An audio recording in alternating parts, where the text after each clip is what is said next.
आज का टॉपिक है इलिप्स।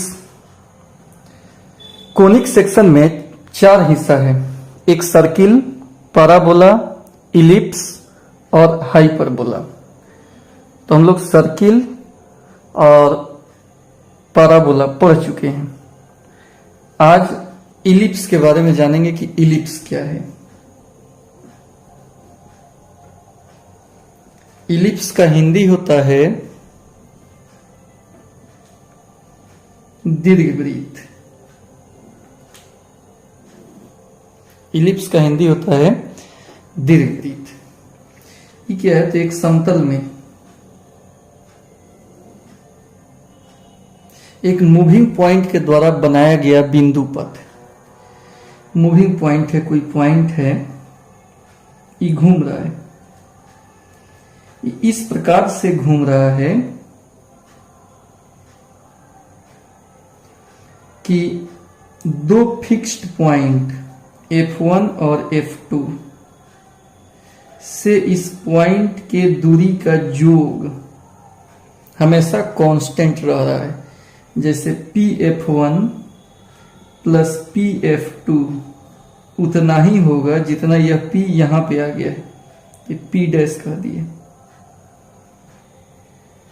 इसका जो दूरी होगा P dash F1 plus P dash F2, इस टाइप से पॉइंट घूम रहा है, यहां से यहां आया, फिर आगे आएगा।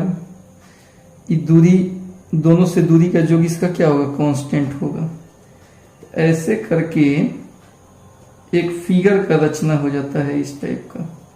जब बहुत सारा बिंदु आप ऐसे सोचिएगा कि इससे और इससे दूरी का योग E और E जोड़ दें और इसके योग के बराबर आ जाए, इस तरह से करके पॉइंट को बनाएंगे तो फिगर कुछ ऐसा ही आएगा।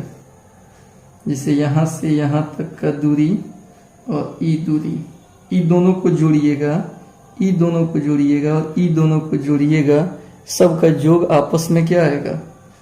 बराबर आएगा और कांस्टेंट आएगा। तो इस फिगर को हम लोग इलिप्स बोलेंगे। डेफिनेशन हो गया कि a path traced by a moving point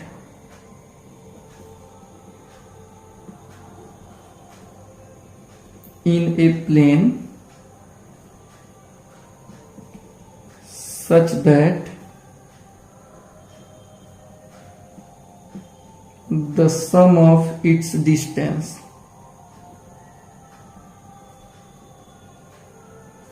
from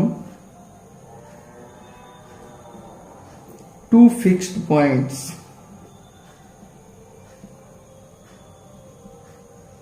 is constant।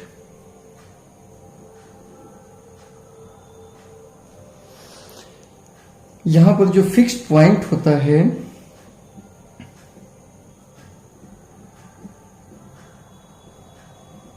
Fixed points are called foci. Fixed point को हम लोग फोकी बोलेंगे। अब इसका हिंदी देख लीजिए, हिंदी क्या होगा? समतल में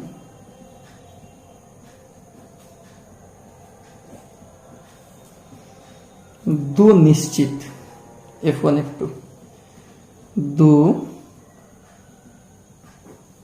निश्चित बिंदुओं से दूरी के योग को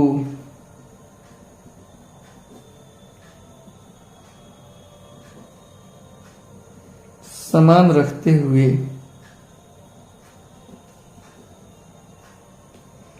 एक बिंदु यानी P द्वारा बनाया गया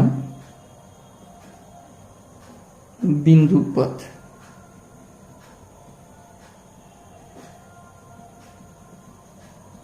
दीर्घवृत्त होता है।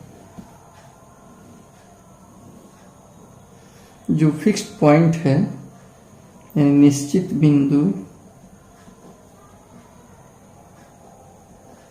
इस निश्चित बिंदु को हम लोग फोकस, नाभियां या फोकस करते हैं।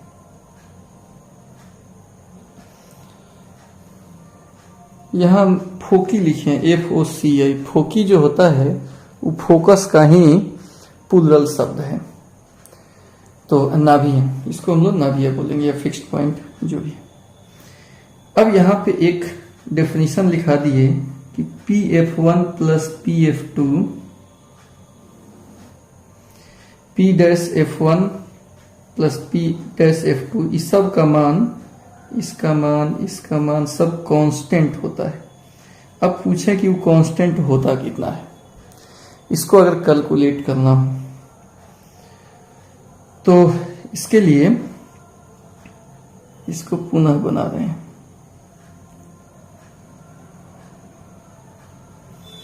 ई दूरी को 2a मान लेते हैं यहां से यहां तक। तो आधा दूरी कितना हो जाएगा, a हो जाएगा। फिक्स्ड पॉइंट हो गया F1 और F2।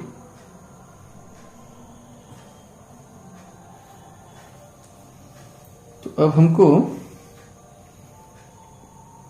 पॉइंट ई दिखाना है कि कांस्टेंट कितना होगा। तो ई पॉइंट को बीच में ना लेकर इस एक्सिस पर ले लेते हैं। तो ई पॉइंट का दूरी परिभाषा से क्या है, परिभाषा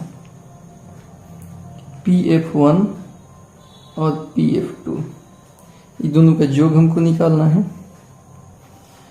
तो योग निकालिए।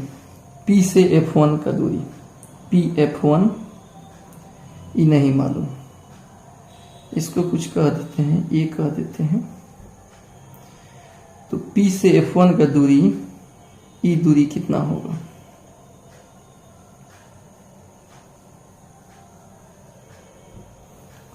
अच्छा इसका भी हम कोऑर्डिनेट कुछ मान लेते हैं। इसका कोऑर्डिनेट है -C0 और इसका कोऑर्डिनेट C0।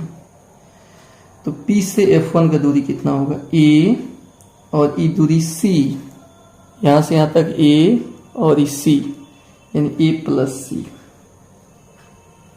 प्लस PF2 यहां से यहां तक का दूरी। तो हई दूरी है C, ई दूरी है आपका C। तो ई दूरी कितना होगा, टोटल A है और ई C है। तो A में से C घटा लेंगे तो ई दूरी मिल जाएगा PF2, A minus C। C से C कट गया, 2A हो गया। यानी जो कांस्टेंट पता करना था वो कांस्टेंट कितना हो जाएगा, 2A हो जाएगा। तो ये साबित हो गया कि P से F1 प्लस PF2 करो, चाहे P-F1 प्लस P-F2 या और भी कोई पॉइंट लेकर दोनों से दूरी का योग, इस सब किसके बराबर होगा, 2A के। जहां पे 2A क्या है, ये बड़ा वाला एक्सिस का लंबाई है। इसको मेजर एक्सिस का लंबाई हम लोग बोलते हैं, मेजर एक्सिस इसको बोलते हैं। और इसको बोलते हैं माइनर एक्सिस। छोटा वाला जो एक्सिस होगा वो माइनर हो गया, अब बड़ा वाला एक्सिस जो हो गया वो मेजर एक्सिस हो गया। मेजर एक्सिस का हिंदी होता है दीर्घ अक्ष और माइनर एक्सिस का हिंदी होता है लघु अक्ष। तो अब फिर अगले वीडियो में छोटा छोटा डेफिनेशन बताएंगे आपको।